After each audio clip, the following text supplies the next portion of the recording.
back. WNST, Towson, Baltimore, and WNST.net. Good to be back in the cockpit after a long week in Atlanta. Appreciate all of the feedback on all of the live radio we did down at the Super Bowl. Of course, all of it brought to you by our friends at LifeBridge Health Sports Medicine Institute, as well as our friends at Royal Farms. Real fresh, real fast. I'll tell you what, the basketball has been coming in fresh and fast. Robert Canady joins us now from Compass Point Golf. He is, of course, our Buckets and Birds insider, skating from various UMBC games to watching Terps games. We are now officially into what can only be seen as basketball season, with no football and no baseball to be seen. And the Terps really sort of, showed themselves well in Lincoln, Nebraska on a cold night where they fell behind early and made me spank them a little early and came roaring back. They've got some good basketball players, and even on a night when Cowan's not very good, they find ways to win because they've got three really good basketball players, Rob. Yeah, and that's been something that's really developed throughout this year. As we talked early in the season that it would need to happen, as far as the young kids coming through. I say young, Fernando's a sophomore now, but, Ayala and Jalen and Wiggins and everything. So, they're at the point where on a get-off night by Cowan, that one of the other guys can pick them up. And, it was against on Wednesday night, it was Jalen and Bruno, having the big game inside, that really kind of, turned the tide and put them comfortably ahead to win. I think they combined for something like 30-some rebounds. And you got guys laying elbows into Bruno's neck under the bat. You know what I mean? Like he's getting the Shaq attack. It's pretty clear. Go in there and beat him up is the best chance you have to win. Yeah, and he's definitely he is a perfect scenario for any freshman who thinks they're ready to come out. And all the accolades and everything, and if they don't need to come back from their sophomore year, he should be the prime example for that.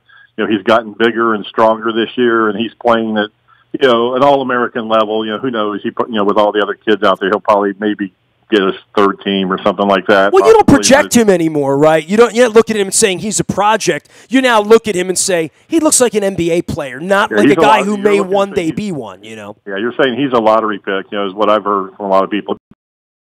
Not a horrible loss. And getting used to the grind, and Ayala, has really had some good performances over this last stretch. So it's good to see him, picking it up as one of the top 3-point shooters in the conference, and gives them that double threat from outside with he and Cowan. And last year, and we had talked about the one thing Maryland was missing last year was a dominant, strong, consistent inside game, and with Bruno being back a year stronger, and Jalen, progressing throughout the year, and Lindo coming off the bench and giving them a few minutes when they need it. They're shaping up nicely for the stretch run here in the conference. Well, certainly the St. Bonaventure loss, the Seton Hall loss, St. Bonaventure. I'm channeling my inner Duke. The Illinois loss was the bad one, the one that was sleepy, the one that was in New York. I forgave them the Michigan State blowout, thinking they're not that good. They'll get their chances against Michigan coming up down the line now, as well as Purdue coming up with a little bit of rest thrown in here before a home game. Boy, it feels like they don't play at home much, right? You were out at UMBC while they were playing on television, all these other courts you get to, it just doesn't feel like they play at home much. It doesn't, and it's I have not made it out. And when they have been at home, it hasn't coincided with my schedule, either due to weather or trips I've had with my other job. And it seems like I thought I'd see them a lot at home this year, and it's only been a couple times. And they've got a rare Saturday night game, a rare Saturday night off, I should say, coming up this weekend, which that happens, every team has that throughout the season. It's usually early February when it happens, and, I guess their version of the bye week. Some teams would use it as a chance to schedule a week non-conference game, but, at this point in this grind of the Big Ten schedule, I'm sure they're welcoming a Saturday night off before they, have that big game against Purdue next week at home. And that should be a great environment. Assuming the snow that they're calling for already, doesn't come. Kids are back at school, as they say, as Jimmy Buffett would sing, so you would expect the wall to be there. The one thing we can definitely say, dude, it hasn't been a fiercely intimidating environment down there. The Virginia game notwithstanding, really it's been sort of a quiet, sleepy, sort of kids aren't here thought back for the Indiana game. I remember Wisconsin game. There weren't a whole lot of people there, and we were doubting whether this team was any good. In the Michigan State game, you'd say, well, they're not very good. Well, they're a top 25 team. They just won a road game.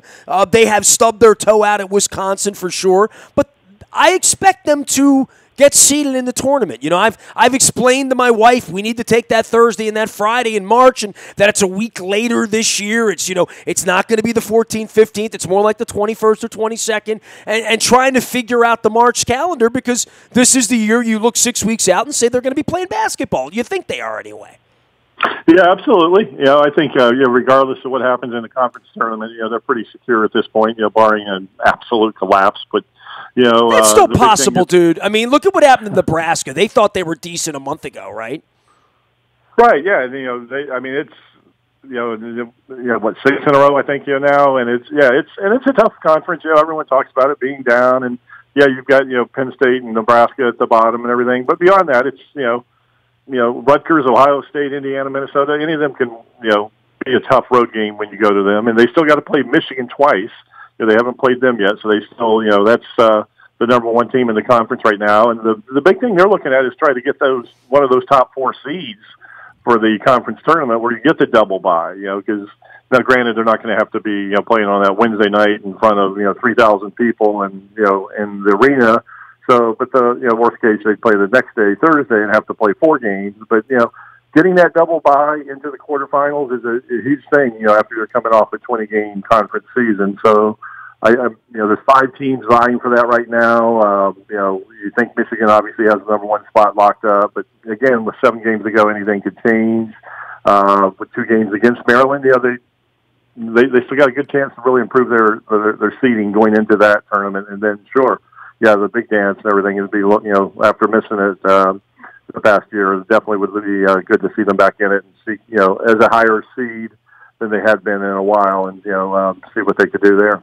Robert Canady joining us here, of course, from Compass Point Golf, as well as Buckets and Birds out on Twitter. We got the Buckets, which we're doing right now. And, of course, the Birds are, hey, when we get through the ice, and as a true golf guy, as you are down at Compass Point, you're like, all this weather, all this crazy snow, all this crazy ice. Hasn't been so bad down there. I mean, have you hit the ball here a handful of times in 2019? And also, you spent a little time down in Florida golfing a couple weeks ago, too. So when you're not, playing golf, you're preparing to play for golf, right? Exactly. Either I'm playing it, preparing it, or talking about it, or selling it. One way or another. It's my days are pretty full with golf, and we had those earlier this week. We had those a 70-degree day, and but judging by the parking lot and the tee sheet, you would have thought it was the middle of June, not the middle of February. So you take those days when they pop up, and everyone plays hooky from work and gets out there with their rusty swings that they haven't swung a club in 3 months, and they don't care. They're out there having a couple of beverages and hitting the ball in February in short sleeves. You can't complain about that. So it has not been short of a week or so back when we had that 3 or 4 inches and shut it down for a few days. It's been open for play, and we've been having people come out. And it's not been a bad winter so far. Like I said, we nothing we can complain about. And Florida was nice. Actually, was down there. It was not typical Florida weather. It was the week of the Pro Bowl week, if you remember that, where they played in rain and cold and everything. So, but at least it wasn't sub-zero that they had up here that week. Dude, my wife sent me a text on Tuesday. She's like, it's the most lovely day. She had to drive to Silver Spring for work. She hit me back. And, I literally was looking up to see if the snowball stands were open, So when I figure I'm looking for a snowball, people like you are looking for a range or at least a course or something to do. Robert Canady here from Compass Point Golf. Of course, can find out everything that's going on down there into the spring. If you're looking to do an outing, if you're just looking to hit the little white dimpled ball, 36 holes. When the weather permits, which it shall be moving forward, you can find, of course, Robert. And, of course, here every week doing a little golf update and a little golf turn as the tournaments get going. I saw them hitting it around with Waste Opens in Phoenix, which is one of the courses I actually know where it is. So I saw that going on. I had a couple of friends out in Phoenix bending their elbow out there as well in Scottsdale. So other than a little bit of golf, there's plenty of basketball. And I know, look, UMBC was going pretty well, and I know you spent your Wednesday night down there. You've also been monitoring what's going on with Towson and Morgan. Coppins won a couple of games here this month, which is nice for us here at WNST as our flagship. But UMBC was the next hope, and they sort of had their bubble burst on Wednesday, right? Right. They had, won 5 in a row, which was, obviously coming off a couple losses earlier in January, and kind of set them behind the 8 ball there. But they reeled off 5 straight victories, including at Vermont, which that rarely ever does. And I had to go back and look in the record books to find out the last team that had beaten Vermont 2 games in a row up there. Because remember, they obviously won the tournament game up there to get into the NCAA tournament last year, and it had been a while before anyone had done it. So, yeah, they were on a nice little roll, and as happens with teams that that are not a Duke or a Tennessee or something like that, you have a team come up on the schedule, you call it a trap game, call it a sleepy game or whatever. But Hartford came in and just shot the lights out in the second half and, beat them for the second time this year. They lost up at Hartford too. So it's kind of interesting that it's a team that they've struggled against this year. But, UMBC's been dealing with, they've lost a couple players, inside players for the year. So they're struggling inside, and, they're going to go into the conference tournament as probably, 2 or 3 seed there. And, again, there you hope you get at least a 2 seed so that you're playing at home all the way up until the final if you're not the number 1 seed, because those are campus site games, unlike the bigger tournaments that, go to the neutral site. The America East and a lot of the smaller conferences play at campus sites the first few games. So getting a home court advantage the first couple rounds would be huge. And so, they're on the road next week, couple games they should win on the road.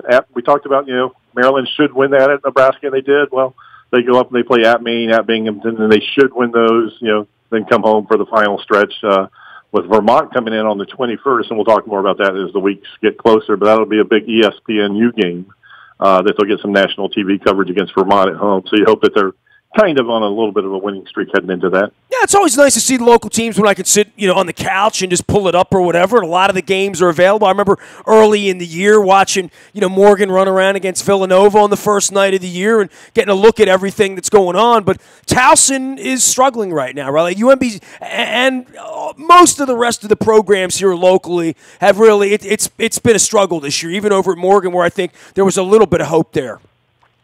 Yeah, it definitely has. Outside of Maryland, the mid-majors have struggled this year. They're all in different forms of transition in one way or another. And Towson, with all their new faces, really hasn't found their footing throughout the year. And they've won like a couple of close games, right? Like they keep winning 1 and 2 point. It beat Delaware a week or two ago, right? I mean, you look up and see they're in game, but by and large, this has really been a tough season for Pat Scarry up there at Towson. Yeah, that Delaware and the Northeastern, those 2 wins in a row were huge. You thought, because they came from Delaware, they were 19 down in the second half, and they came back and just, barely missed a shot the last 17 minutes. And then they, played Northeastern, which, again, has been playing as well as anyone in the conference for a while, and they win that one.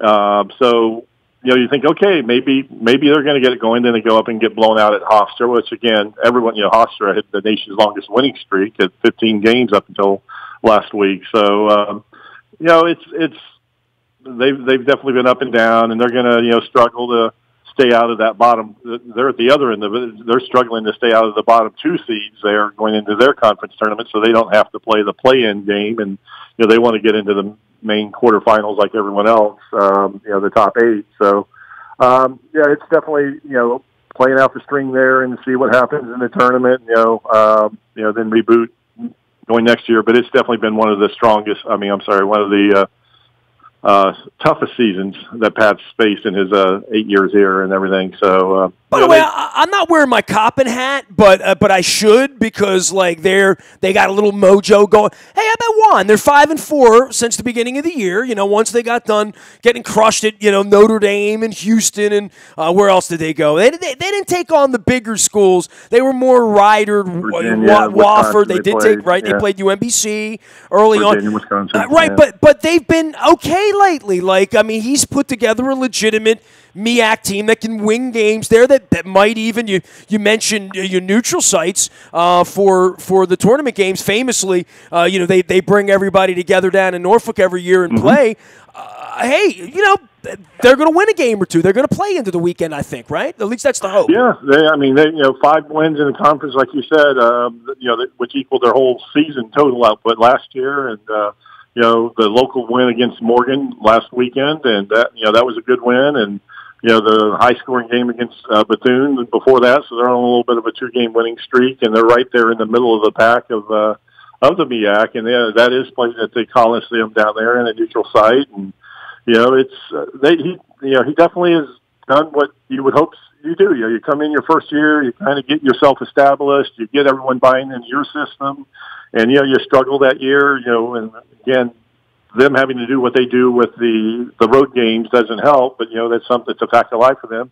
Then your second year, you hope you take some steps forward, and they definitely have taken those steps forward, and you get something to build on this year, and then going into next year, and you start selling it to the local players in the area. Hey, man, I tell you what, if you get down there and steal the tournament and you get into the tournament, you become this year's, I don't want to say UMBC to win, but they're going to have an opportunity. I don't think there's many nights in that conference where they walk on the floor and they get, they're getting blown away, because we saw what that looked like last year, right? That's not where they are right now. So, for that would be an incredible story for Coppin and for Juan if somehow they were one of the teams to emerge, because this would be a year where they're capable of that, I would think.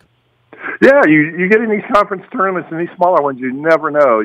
Norfolk State, who's undefeated in the conference right now, maybe they get knocked off by sleepwalking through their first game, and then all of a sudden, the big Giants knocked out, and your chances as good as anyone else's. And there you are, on Selection Sunday, watching to see who you're going to go see. And like you said, they've been Cinderella in the past. Many years ago, I think back in the late '80s when they had the big upset, and then that. So you never know. That's the great thing about these. The good and the bad thing about the one bid conferences, that they only get one bid, but the good thing is it can be generally anyone from that conference has a chance in the tournament. Oh, there's no doubt. I mean, you want to see some really good basketball, watch the MEAC tournament where they're all playing for their lives in a weekend, knowing that nobody's granted anything. Nobody has a free pass. And, you mentioned Norfolk State. They haven't lost this year, right? So, but, they won by 2 points against Howe. On any given day, and especially where it's not Virginia and UMBC as far as a disparity. Sure, it's a disparity when it's Coppin and UMBC, or Coppin and Virginia, right? I mean, you see what that looks like on any given day. But hey, don't sleep on the Eagles right now. I mean, they're playing better basketball, and I think it should be noted because it stunk for a long time over there, right? Yeah, absolutely. They definitely have gone through their, I won't say growing pains, just through their pains in general, but it's good to see that, I think there were a lot of questions. What would happen with Juan when, he came in? And, sometimes the great players, with both his career at Maryland and, as a solid NBA player for several years, sometimes they get frustrated and they can't translate it. And, they don't turn out to be the best coaches just because they were good players. So I think there was a lot of, eyes to wait and see what would happen, and was especially him, coaching in his backyard. And, like I said, there's a lot of good players in this Baltimore, D.C. area that he has to pull from, that aren't getting offers from, Kentucky and Duke and everything, that, where they maybe go in and steal a kid that was looking at a, Atlantic 10 school or, a Towson or someone like that in the past where they wouldn't have stood a chance. And they get a kid like that, and it can be a difference maker. So, he's definitely got it going in the right direction. And, it'll be fun to see what happens there the rest of the conference season. And then, down there in the Coliseum for tournament for sure. He is Robert Canady. He is Buckets and Birds out on Twitter. The Buckets part's what we're doing here. That's the basketball side as he covers the college basketball game here locally on all the hardwoods. And, of course, you can find him out on Twitter at Buckets and Birds. And you can always find him at Compass Point Golf. If not there, somewhere like at the grill, at the bar, in the gift shop, or in the pro shop, or back in the office, or out on the tees, or whatever on any given day. And you're still doing the tournaments down there, right? So it's still not too late to call and say, hey, can I do something in June? Can I do something in August? Whatever it happens to be, that the course is there and available on certain days, right? Oh, yeah, absolutely. A lot of the dates in May and everything in June are booking, but there's with the two courses, the good thing about that is there's lots of dates left. So if someone's looking to do their charity outing or corporate outing or entertain their employees or some clients, it's a great way to do it on the golf course. And we have pretty much a package that'll fit anybody, whatever budget they're looking for. We'll make it work for them. And definitely lots of dates left to be booked. So I encourage them to go to the website, compasspointgolf.com. All my contact info is on there, and reach out and we'd get it set up for them. All right, man, rest up. We got a lot of basketball ahead. That's all we got right now, right? Like no football, no baseball. I mean, even the Redskins aren't going to screw anything up here for the next couple of weeks. We're trying to figure the Ravens out after this whole Super Bowl thing. So, hey, the Terps have kept it interesting, and I know this is the time of the year you love the most, going and watching local basketball. I wish we had better teams all around, though, right? It's kind of a little bit of a bummer, right? Yeah, you never know what will happen in the last 2 or 3 weeks. But yeah, all the football. This is the time of year all the football fans decide or realize that college basketball is being played all of a sudden. So they're tuning in for this last stretch run of the conferences and then leading into the tournaments. So there's still a lot of exciting basketball left to be played in both the conference and then the tournaments coming up. So we got a long way to go in this season. You got it. We're going to be on it. Still replaying some stuff we're doing from Atlanta. I know you haven't heard everything. I did 65 pieces down there. You can find them all in the buyatoyota.com audio vault 24 hours a day from anywhere in the world. Getting my stream together, reposting some of the videos and audio that were missing from Atlanta last week. We'll get back to a little bit more normal stuff here. We have some huge announcements coming up later on in the month as well about making Baltimore a better place. I hope you're tuning in for all of that. And you can always find me out on Facebook and Twitter and LinkedIn and Snapchat and Instagram and streaming live on our Facebook as well as our YouTube WNSTV channel. I am Nestor. We are WNST.net, AM 1570, and WNST, Towson, Baltimore, and we never stop talking Baltimore sports.